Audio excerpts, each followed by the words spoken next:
noite, meus irmãos, graça e paz. Estamos nessa noite reunidos para celebrarmos ao Senhor, nosso Deus, ressurreto, que está à destra do Deus Pai, esperando por nós. Isso é uma doce esperança, saber que Cristo está lá esperando. E ao mesmo tempo está aqui, até a consumação dos séculos ao nosso lado. Só nosso Deus para fazer isso mesmo, né? Só Ele que é poderoso para fazer essas coisas. Eu gostaria então de iniciar um novo tema esta noite. Muito embora nós temos conversado sobre corrupção há quase 2 anos, eu vou manter esse tema e vou iniciar um subtema sobre corrupção no trabalho. Então nós vimos a corrupção em sociedade, vimos como ela surge, mas agora eu quero trabalhar esse viés da corrupção que está no trabalho. Nosso objetivo então é estudar o trabalho até em sua origem. Como que surgiu o trabalho? Evidentemente que não do ponto de vista sociológico, mas do ponto de vista da Bíblia. Porque aqui nós estudamos a palavra de Deus e é isso que nos interessa. Vamos estudar o trabalho até lá, onde surgiu e qual a proposta de Deus para os seus servos. Na sequência nós vamos verificar se houve uma deturpação, um desvio nessa proposta de Deus. Nós vamos tentar entender se o homem desviou essa proposta original de Deus e o que se tem hoje aí. Que a gente pode ver hoje dentro das grandes corporações dessa visão, se é que é deturpada ou não. Se houve essa visão deturpada, então nós temos que buscar um direcionamento, porque nós somos de Deus, filhos de Deus, servos de Deus, testemunhas de Cristo. Como nós devemos testemunhar como servos de Deus no nosso trabalho? Então no terceiro domingo nós estamos trabalhando com esse tema de boas novas, e é um tema que nós predispusemos a trabalhar para a pregação do Evangelho. Então, por favor, pregar o Evangelho aqui que eu quero me referir é aquela pregação direcionada à conversão daquelas pessoas que ainda não tomaram uma decisão em Cristo. Por isso, essas pregações serão voltadas para essas pessoas. Mas eu não posso efetivamente considerar apenas isso. Eu tenho que considerar também os crentes fiéis no Senhor Jesus que estão aqui presentes. Por isso, evidentemente, nós iremos anunciar as boas novas do reino e também entregar uma palavra da parte de Deus para todos aqueles que têm sido fiéis ao Senhor e que precisam e que buscam uma palavra dele, uma palavra de incentivo, de conforto, de consolo, às vezes de admoestação, às vezes de repreensão, mas sempre de esperança. Por isso, eu trago então uma chamada, e a chamada é: sai dessa, vem para Cristo. Nós vamos trabalhar isso, sai dessa, vem para Cristo. O texto então, que eu trago para a exposição, nós temos que buscar na raiz, está em Gênesis capítulo 3, verso 17 a 19. Um texto muito conhecido, Gênesis 3, de 17 a 19.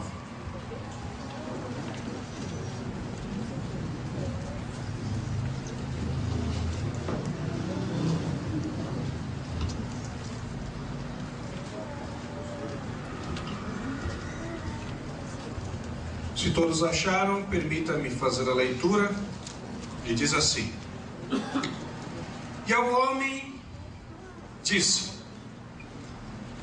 Porquanto destes ouvidos à voz de tua mulher, e comeste da árvore que te ordenei, dizendo: Não comerás dela, maldita é a terra por tua causa. Em fadiga comerás dela todos os dias da tua vida. Ela te produzirá espinhos e abrolhos, e comerás das ervas do campo. Do suor do teu rosto comerás o teu pão, até que tornes a terra, porque dela fostes tomado, porquanto és pó, e ao pó tornarás. Quando lemos esse texto, e esse é um texto muito famoso, E eu, particularmente, é um texto que eu mais me debruço para refletir, porque aqui traz uma sentença, uma ordem de Deus para toda a humanidade. Toda a humanidade foi mudada aqui. Tudo que acontece hoje, acontece porque Deus determinou aqui, exatamente aqui. É aqui que começam as coisas. Por isso, quando nós lemos esse texto, dentre outras coisas, esse texto fala de trabalho.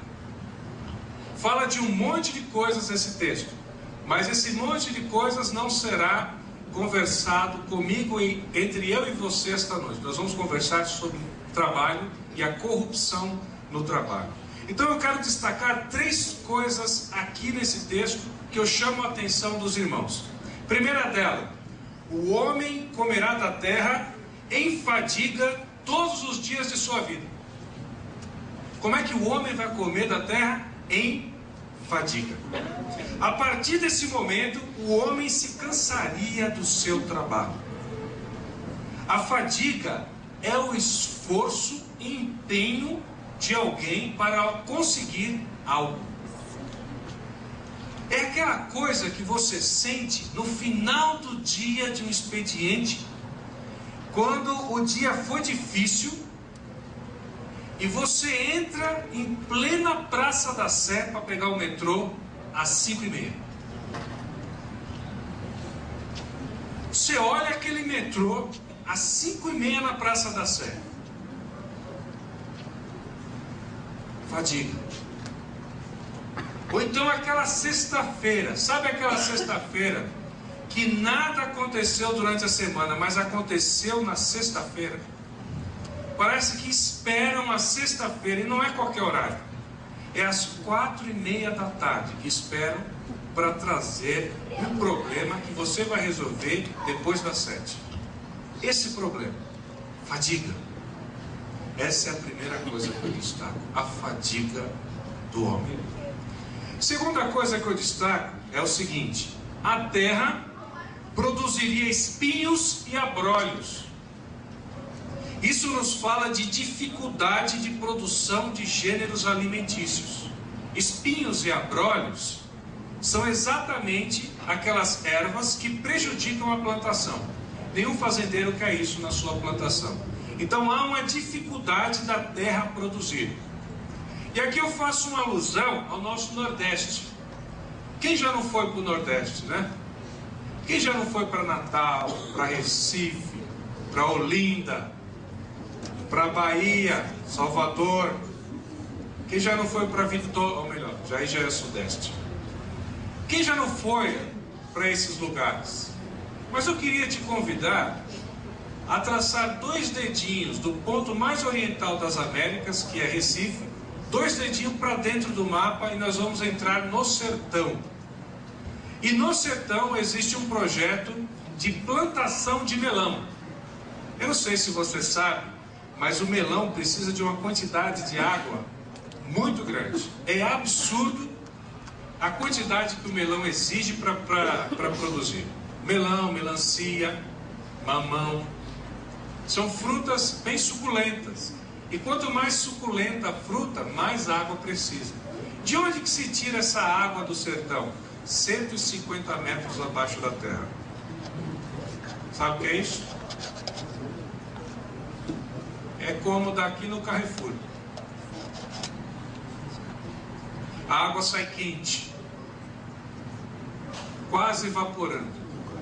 E ela é armazenada em piscinas, em grandes piscinas, água quente. 4 horas da manhã, aquela água quente, que delícia, hein? Um friozinho do sertão. Não se engane, faz frio de madrugada no sertão, porque é deserto. Deserto não tem vegetação, então é muito quente de dia e muito frio à noite. Aquela água quentinha, resfriando naquela piscina. Depois joga-se o adubo e distribui para a lavoura. O Brasil exporta melão casca de sapo, o melhor melão do mundo, saiba você. Já viu melão casca de sapo? Você olha para ele, é aquele melão que parece um sapo. Você olha, você se lembra de um sapo. Melão casca de sapo. Um dos melhores melões do mundo. O francês gosta muito desse melão porque ele come com presunto. Eu nunca comi melão com presunto, mas quem gosta, né? Se eu fosse emprestar a minha fala para a terra diria: você vai levar, mas não vai ser fácil não. A terra mudou. A terra produz espinhos e abrolhos. A terra já não é mais como Deus criou.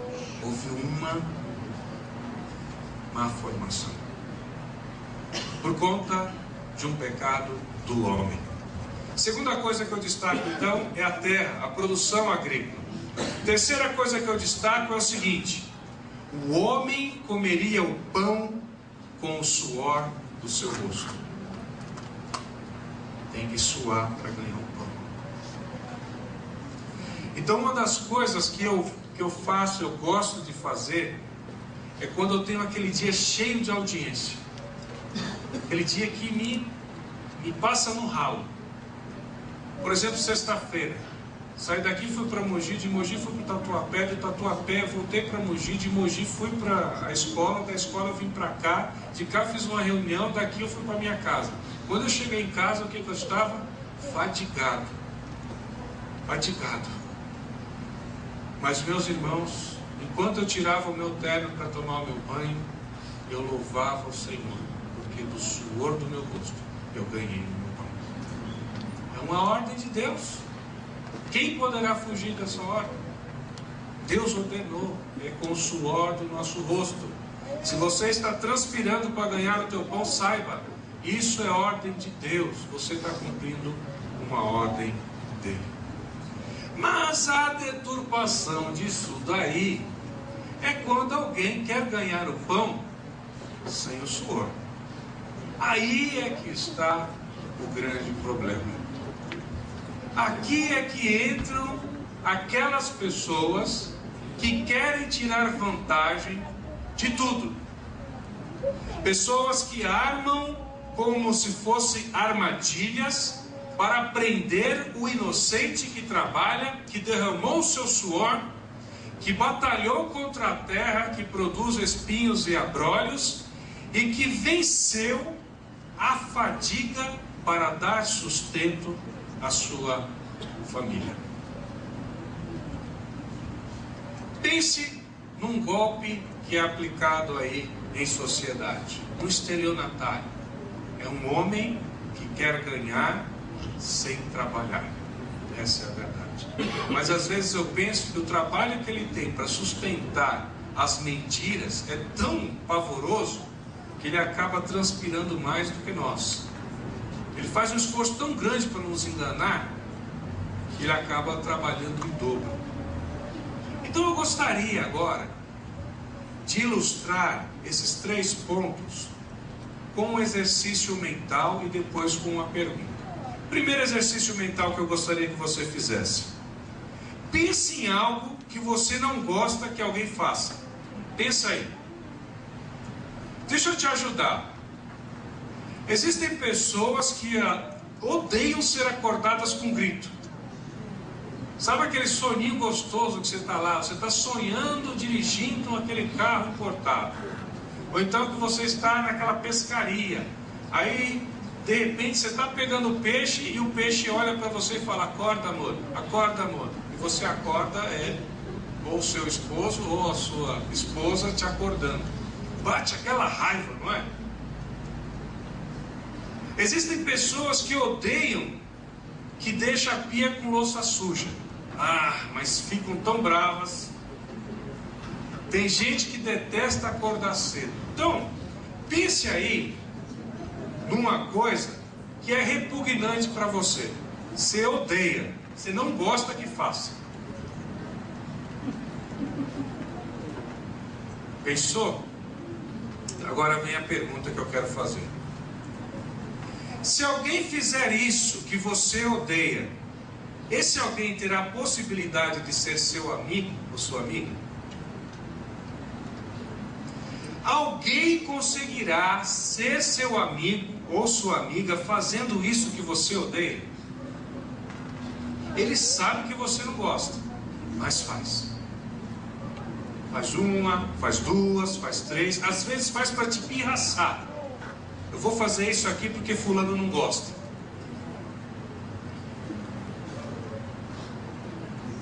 Você seria amigo dessa pessoa? Se sua resposta for não, por que é que nós agimos assim com Deus? Se sua resposta é não, por que é que agimos assim com Deus? Por que fazemos o que Deus não gosta? Sabendo que Ele não gosta. É o que eu vejo que está acontecendo nesse texto. O homem fazendo o que Deus não gosta. Qual o pecado que nós estamos falando aqui? Desobediência. Quando o homem e a mulher tomaram aquela decisão, eles entenderam que o conselho que alguém lhe deu para desobedecer era melhor do que o conselho de Deus. Primeira coisa que eu vejo aqui: quando Adão e Eva decidiram tomar aquela decisão, e efetivamente o homem caiu porque Adão tomou uma decisão, eu penso que nesse momento o homem entende que o conselho daquele que falou para ele comer do fruto era um melhor conselho do que o conselho de Deus. E eu penso que a desobediência está aí, quando eu e você entendemos que o conselho do outro é melhor do que o conselho de Deus. Adão e Eva entenderam que a proposta de Deus foi menos importante que a proposta dos outros. A proposta de Deus de seguir o seu caminho, de obedecer a sua palavra, era menos importante do que a proposta de comer e desobedecer a Deus. O que nós temos visto é que em ambiente de trabalho nós temos tomado decisões, por vezes, que mais desagradam a Deus do que as pessoas. Essa é a verdade. A verdade é que eu e você tomamos decisões que agradam todo mundo, menos a Deus. E nós já temos desculpas prontas para isso. É meu emprego, é meu chefe. Se eu não fizer isso, eu vou ser mandado embora. Enquanto nós deveríamos pensar: se eu faço isso, eu corro o risco de desobedecer a Deus e desagradá-lo. Minha amizade está em jogo. Não posso fazer isso. É uma coisa simples de nós pensarmos, mas não é fácil de nós realizarmos. É simples, mas não é fácil. A autoridade de Deus foi menos importante que a autoridade dos outros. Quando eu falo autoridade de Deus, você me permite esclarecer esse termo, porque ele tem uma gama de aplicação. Autoridade policial, autoridade eclesiástica, autoridade legislativa, autoridade executiva. Eu quero falar da autoridade de Deus como aquele que conhece. Quem conhece tem autoridade naquilo que fala, porque ele sabe o que está falando. E eu penso que uma das maiores autoridades que foram feridas aqui foi essa autoridade de Deus, que sabe todas as coisas. Deus sabe todas as coisas. Deus sabe o seu futuro. Deus sabe quem você será, se você vai ser uma pessoa importante, rica, pobre, se você vai ter 2, 3, 4, 5 filhos, e se terá condições de sustentá-los. Deus sabe, Deus tem autoridade. E essa autoridade foi menosprezada. E quando eu falo que essa autoridade foi menosprezada, às vezes nos colocamos no ponto de vista em um patamar mais elevado.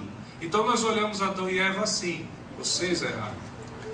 Quando na realidade nós devíamos olhar Adão e Eva assim: vocês erraram, nós também podemos errar. Da mesma forma que eles fizeram, nós também poderemos fazer. Por isso, o retrato dessa imagem não é nada agradável. Eu já comparei esse texto muitas vezes com uma história muito pavorosa de terror, quando o homem é afastado de Deus. Não existe filme de terror pior do que isso.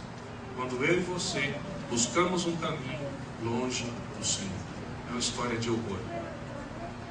Ganha desses filmes que estão por aí, porque longe de Deus não tem esperança. Você que veio aqui esta noite, que nos visita, eu quero dizer uma coisa para você, do fundo do meu coração, porque Deus te trouxe aqui com um objetivo. Longe de Deus não há esperança para o homem. O homem começa a ter esperança quando se aproxima de Deus, porque Deus é vida, Deus é sábio, Deus pode todas as coisas, inclusive nos tirar do lamaçal do pecado. Esse é o nosso Deus. A autoridade dele é inconfundível. Mas a terra estava lá, sendo amaldiçoada. Amaldiçoada por quê? Por causa da desobediência. A desobediência gera consequências horrendas na vida de todos aqueles que não fazem a vontade de Deus. É horrível. Acho que pior do que a mentira é a desobediência. Como é horrível. Se é que nós podemos comparar uma com a outra, porque as duas são horrorosas. A desobediência e a mentira são terríveis. Mas elas são filhas do pecado cometido pelo homem de querer se afastar de Deus. Por isso, nesse texto há um antônimo aí. O contrário de maldita, que seria a terra, é bênção. Então a terra era bendita e passou então a receber essa sentença de lutar contra o trabalho do homem. A terra luta contra o trabalho do homem, mas o homem que teme ao Senhor, todas as coisas serão possíveis por intermédio do Senhor para esse homem. É o que está na palavra. Nós somos mais que vencedores. Tudo é possível àquele que crê. O Senhor nos dá quando nós pedimos. Mateus 7,7 diz isso. O Senhor abre quando nós batemos. O Senhor nos dá quando nós buscamos. Porque se Deus nos dá, se Deus abre quando batemos, e se Deus nos dá quando buscamos, é porque nós buscamos, batemos e pedimos segundo a vontade dele.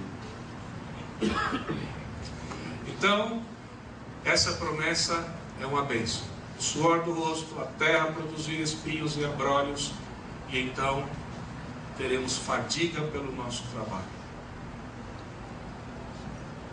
O trabalho é bom, porque se assim não fosse, Deus não terminaria todos os versículos, todos os dias do capítulo 1 com a seguinte expressão: e viu Deus que isso era bom. Deus trabalhou e viu que isso era bom. Mas em fadiga ganhará o teu pão, e com o suor do teu rosto comerá o teu pão. Seria isso uma ordem de Deus? Seria isso uma ordem de Deus? Eu penso que sim.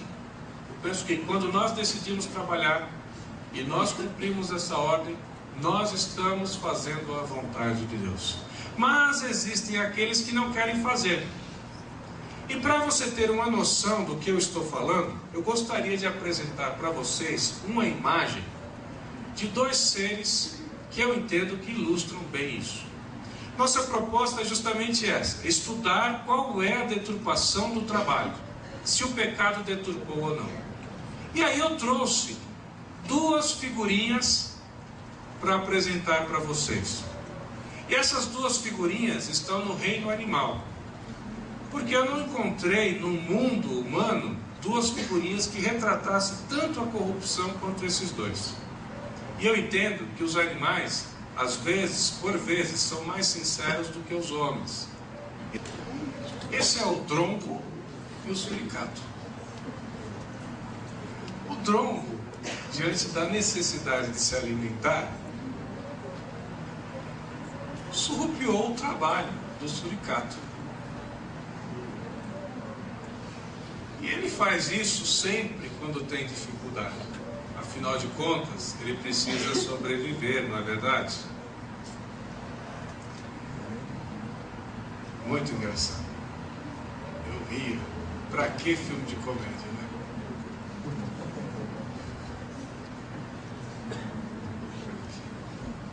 Essa inusitada ilustração, ela reflete uma filosofia chamada utilitarista. O que quer dizer a filosofia utilitarista? Vou explicar para os irmãos. Em nome de um bem maior, é permitido fazer um mal menor. Vou repetir. Os utilitaristas pensam da seguinte forma: em nome de um bem maior, é permitido fazer um mal menor. Em nome da sobrevivência, da preservação da vida, podemos enganar os outros. Que mal há nisso? Esse é um princípio no qual determina se uma decisão é correta. Os utilitaristas entendem que é correta quando o resultado trouxer maior benefício ao indivíduo ou ao coletivo. Se houver maior quantidade de benefício ao individual ou ao coletivo, essa decisão foi correta. Vou dar um exemplo real de utilitarismo. Vocês devem assistir filmes, por isso vocês vão lembrar disso. Em nome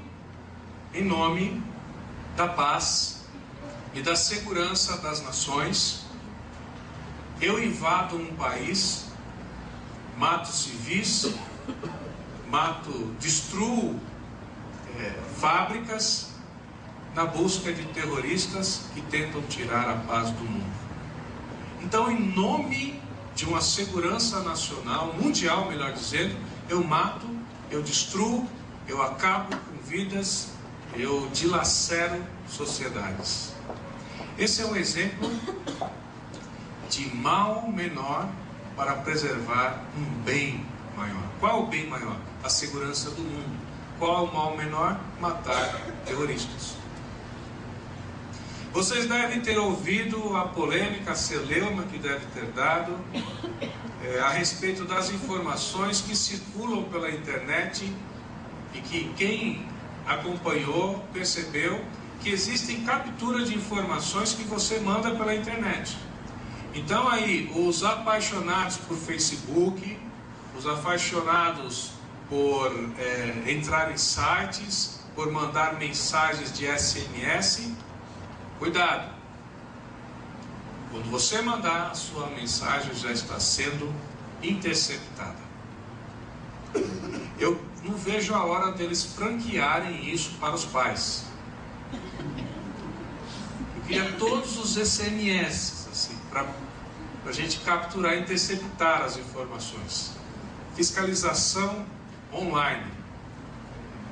Em nome de um bem maior, que é abaixo o terrorismo, você fica sem a sua privacidade. Então, quando o filho disser assim, ou a filha disser, e a minha privacidade? Você diz para ela, põe a culpa na Google, porque depois disso, não tem mais privacidade no mundo. Acabou a privacidade.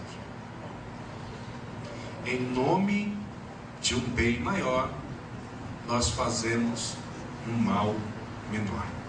Entretanto, o mal que faço provém de escolhas que sigo. Todo o mal que eu faço depende de uma escolha que eu sigo. A vida está repleta de escolhas que me conduzem ou me afastam do caminho de Deus. A escolha que eu fizer, saiba vocês ou não, que te conduzirá para perto ou para longe de Deus. Por isso, eu trago uma regra de ouro aqui, uma máxima para a sua e para a minha vida. E a máxima que eu trago para a sua e para a minha vida é a seguinte: o homem não pode cometer o mesmo erro duas vezes. Quantas vezes o homem não pode cometer o mesmo erro? Duas vezes. Porque a segunda vez que cometer não será mais considerada erro, será considerada escolha. Cometi o erro uma vez. Se eu cometer esse mesmo erro segunda vez, já não é mais erro, é escolha. Eu escolhi. Errou 2 vezes, você escolheu. Não é erro. O erro é quando eu não sei. Mas a partir do momento que sei e faço, eu escolhi fazer. Por isso, se eu pudesse te dar 2 regrinhas de ouro para a sua vida, se eu pudesse te dar um conselho agora, se você me pedisse um conselho, eu te daria 2. Gratuitamente. Com a sua permissão, eu gostaria de dizer: primeiro, nunca deixe que os outros façam o que é obrigação sua fazer. Já que nós estamos falando de trabalho e corrupção no trabalho, nunca deixe os outros fazerem aquilo que é obrigação tua fazer. Aqui eu gosto de ilustrar o exemplo do esposo e dos filhos. Às vezes o pai ou a mãe tem que levar o filho ou a filha em algum lugar. Ou então você que é filho e não tem filhos, mas você é apenas filho, você tem que fazer algo para os seus pais. E você não faz. Você terceiriza. Nunca deixe os outros fazerem aquilo que é obrigação tua fazer. Você tem que levar seus filhos no colégio, tem que trazer do colégio, tem que cuidar dos seus filhos, tem que educar os seus filhos. Não deixe a escola educar. Faça você a educação dos seus filhos. A escola, eles vão ter conhecimento. Educação a gente aprende na nossa casa. Não terceirize aquilo que é obrigação tua fazer. Segundo ponto, eu diria o seguinte: nunca deixe para fazer amanhã o que você deve fazer hoje. Existe uma outra expressão que é assim: nunca deixe para amanhã o que você pode fazer hoje. Então, por favor, o verbo poder é alternativa. O verbo dever é obrigação. Nunca deixe para amanhã o que você deve fazer hoje. Se você tem que fazer hoje, é obrigação de fazê-lo, faça. Porque aí está a corrupção. E a corrupção está em Mateus 6,25, dita lá: disse Jesus: por isso vos digo, não andeis ansiosos pela vossa vida. Não andem ansiosos por coisa alguma, diz Filipenses 4, de 6 a 7. Mas em tudo pela oração e súplicas e com ações de graças, apresentem seus pedidos a Deus, e a paz de Deus, que excede todo o entendimento, guardará o coração e a mente de vocês em Cristo Jesus. O dever de fazer hoje não me autoriza a ser ansioso. O que eu tenho que fazer hoje, eu o farei.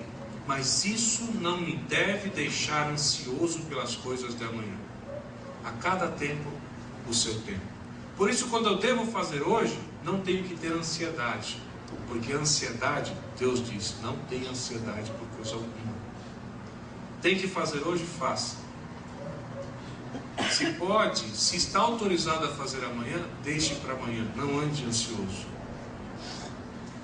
Entretanto, quem deve fazer algo hoje e não faz, é omisso e comete pecado. Para isso eu tenho Tiago 4,17 que diz: aquele, pois, que sabe o bem que deve fazer e não o faz, comete pecado. Quem deve fazer algo hoje e não faz, é omisso, está cometendo pecado. Tem que fazer hoje, não é amanhã. O verbo está no presente, não está no futuro. Por isso, 2 regrinhas de hoje. De ouro, melhor dizendo: não deixe ninguém fazer o que é a sua obrigação de fazer, e nunca deixe para amanhã o que você tem obrigação de fazer hoje. Essas são as regrinhas de ouro para todos aqueles que buscam fazer a vontade de Deus.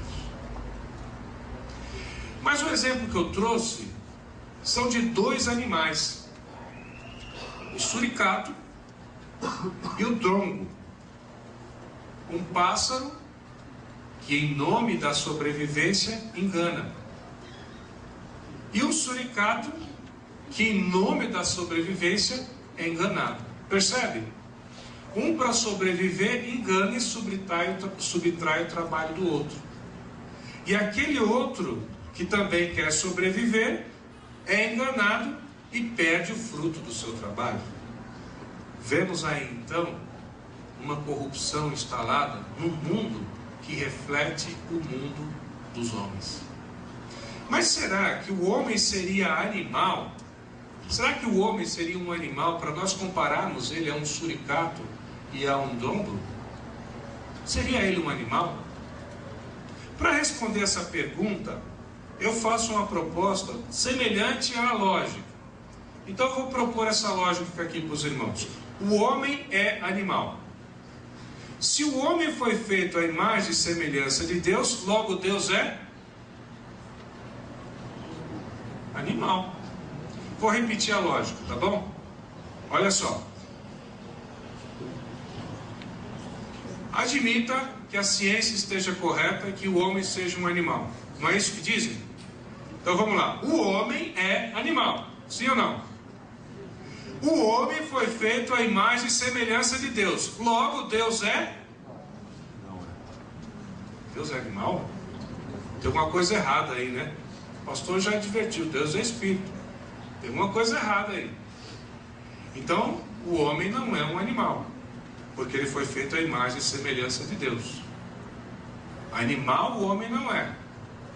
Entretanto, se o homem não é o animal, o que é o homem?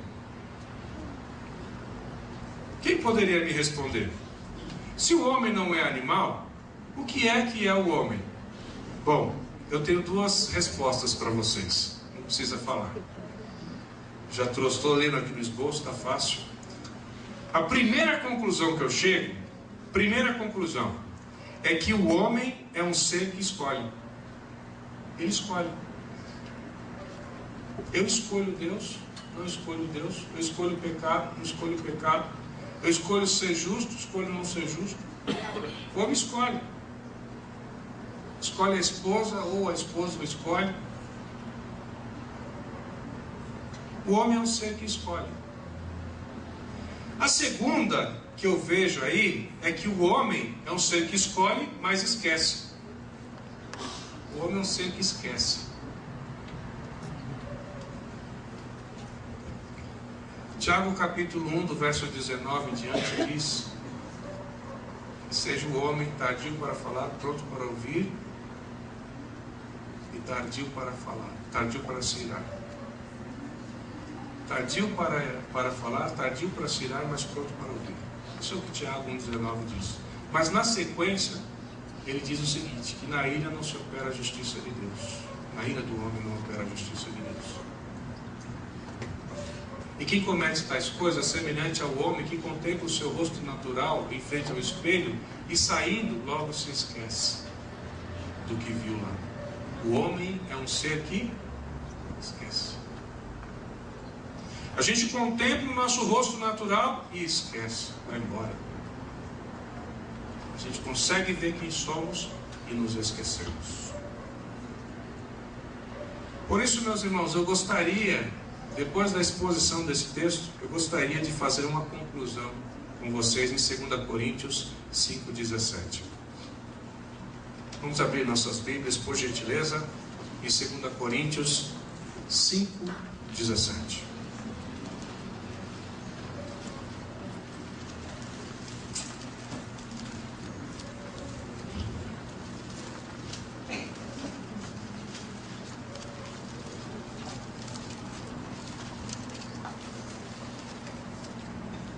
Segunda Coríntios 5,17 diz o seguinte: portanto, se alguém está em Cristo, nova criatura é. As velhas coisas já passaram e tudo se fez novo.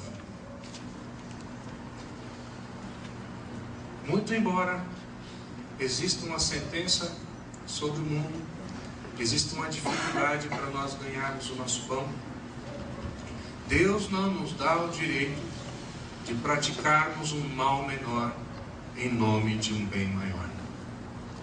Deus não me dá o direito, nem a você, nem a mim, de praticarmos um mal menor para beneficiarmos a nossa família. Deus não permite que eu e você pratiquemos coisas que o desagradam no trabalho em nome do sustento de nossa família. Porque quem sustenta a sua família não é o seu trabalho, é o Senhor.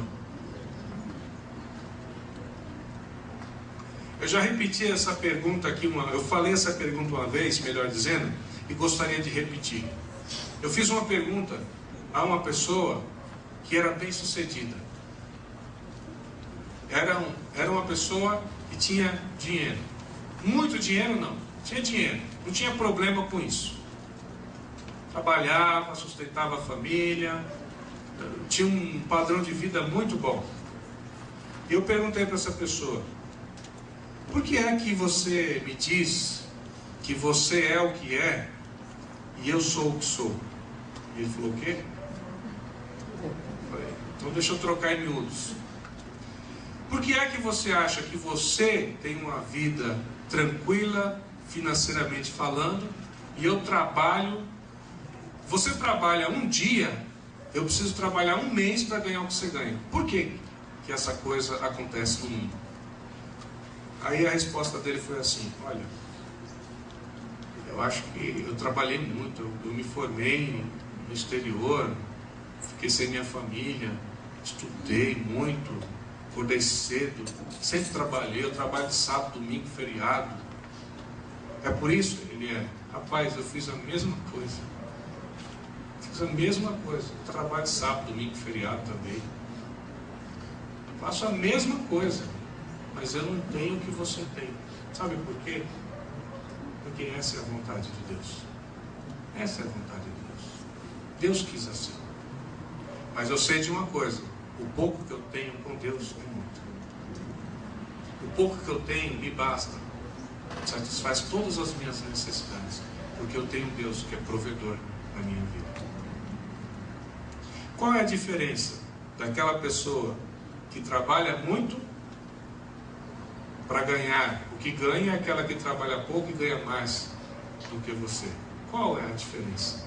A diferença é que nós temos um Deus que é Deus de provisão nas nossas vidas. Mas Ele é Deus de provisão e exige de nós obediência. E a obediência que Ele exige de nós é a sua palavra.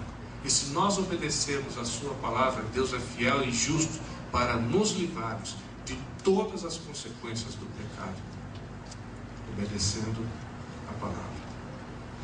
A pergunta que eu faço então a todos nós, você visitante e você não visitante: será que eu e você temos vivido isso em nossas vidas? Faça essa pergunta sincera ao seu coração. Porque às vezes as pessoas falam assim: o que o Wesley está pregando é uma coisa, está no mundo das ideias, né? Uma coisa filosófica que nunca vai alcançar, não tem nada prático. Eu gostaria então de trazer essa pergunta prática para você. Será que eu e você temos vivido isso em nossas vidas? Eu e você temos vivido isso? Será que temos considerado que são novas todas as coisas na nossa vida? Será que temos considerado que quem está em Cristo é nova criatura e as coisas velhas se passaram e tudo se fez novo? Será que temos vivido isso em nossas vidas? Será que você, visitante, que chegou aqui esta noite, que vem buscando da parte de Deus, porque se você está aqui esta noite, você está buscando algo de Deus, e você quer viver uma vida que as coisas velhas ficaram para trás e tudo se fez novo? Será que você está relutando no seu banco para entender que Deus quer algo novo para a sua vida, que Deus quer tornar novas todas as coisas para você? Será que você está relutando para crer que Deus é poderoso para fazer isso? Será que eu e você, crente no Senhor Jesus Cristo, estamos relutando para acreditar que Deus pode fazer todas as coisas novas na minha e na sua vida, ainda que já tenhamos Jesus, mas que o passado, ontem é passado, hoje de manhã foi passado, e amanhã que é futuro, Deus pode fazer novas todas as coisas? Será que eu e você não estamos relutando para acreditar nessa promessa de Deus, que é promessa verdadeira e não é mentira? Por isso, meus amados irmãos, seria o homem capaz de isolar seus sentimentos a ponto de conseguir realizar a proeza de separar o trabalho da sua vida espiritual? O que você faz no trabalho é uma coisa, o que você faz aqui na igreja é outra. Seria o homem capaz de fazer isso? Seria o homem capaz de separar o servo de Deus no trabalho, o servo de Deus na igreja e o servo de Deus na família? Eu penso que é impossível separar aquilo que Deus considera como servo. Se Deus te considera um servo, você é servo aonde você for. Não caia no engodo de que você tem que fazer um mal menor para alcançar um bem maior. Não caia no engodo de querer praticar algo que desagrada a Deus no seu trabalho em nome do sustento de sua família. Porque eu quero dizer uma coisa para você que é verdade absoluta: quem sustenta a sua família é Deus, não é o seu trabalho. Você trabalha, mas se você não for fiel, a Bíblia diz que o seu bolso é como um saco furado. Mas se você trabalha e é fiel a Deus, o teu pouco é muito na presença de Deus. Por isso, eu quero trazer esse slogan nessa noite: sai dessa e vem para Cristo. Porque eu e você não somos um imã que atrai problemas, mas nós somos pessoas que escolhemos. O homem é um ser que escolhe. Por isso eu digo que você deve sair dessa e vir para Cristo, porque com Ele, o pouco que eu e você temos é suficiente. Não faça um mal menor em nome de um mal maior. Por isso saia dessa e venha para Cristo, porque com Ele nós somos capazes de entender que as dificuldades existem para todos e não somente para mim. Mas Deus é fiel e justo para me sustentar. Amém? Nesse momento, eu quero fazer um apelo a você que nos visita esta noite. Eu tenho a dizer para você, essa noite que nos visita e que quer ter um encontro com Jesus, é que o Senhor tem coisas novas para a sua vida.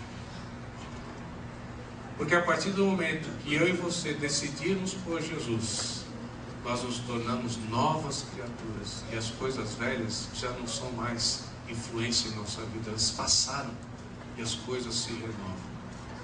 Se você veio aqui essa noite e quer aceitar esse apelo do Senhor Jesus, para você se tornar uma nova criatura, para você a partir de agora fazer a vontade dele, ser obediente, não seguir essa mentira, esse engodo de que você pode fazer coisas que desagradam a Ele em nome de um bem maior, mas fazer aquilo que Deus quer que façamos, porque com Ele o nosso pouco é muito. Se o seu coração está voltado para tomar uma decisão esta noite, eu quero convidar você a me dar um sinal. Eu quero aceitar Jesus Cristo em minha vida como Senhor e Salvador. Há alguém aqui esta noite quer tomar essa decisão diante de Jesus? Eu quero orar por você. Alguém? Me dê um sinal, eu quero orar por você. Alguém aqui que deseja que Jesus faça novas todas as coisas e que o passado fique para o passado? Alguém? Me dê um sinal, eu quero orar por você. Alguém? Não há? Alguém? Amém. Glória a Deus. Deus abençoe. Há mais alguém? Só me dê um sinalzinho assim. Eu quero orar por você. Há mais alguém? Não há. Então nós vamos orar. Gostaria de saber o seu nome. Você que tomou uma decisão, que está do lado do Marco aí. Como é seu nome? Como? Júnior? Júlio. Deus te abençoe, viu, Júlio? Vamos orar então pela vida do Júlio. Senhor, eu quero te agradecer pela vida do Júlio, Senhor, por essa decisão que ele tomou em sua vida. Que o Senhor faça nova todas as coisas na vida dele. Nós cremos que o Senhor pode fazer essas coisas porque está na tua palavra. Mas que ele seja fiel nessa decisão, hoje e para sempre. Que o Senhor cuide dele, Senhor. Que o Senhor o cerque por trás e por diante. E o guie na tua vontade e na tua graça. que as coisas que ele tem se preocupado na área financeira, que o Senhor, ó Pai, transborde a vida dele de prosperidade, e que ele sustente a sua família, a sua vida, debaixo do temor da tua palavra. Essa é a nossa oração, em nome de Jesus. Amém. Nessa noite eu quero fazer diferente hoje. Eu quero convidar a igreja a ficar de pé. Eu quero dar a bênção a você de pé.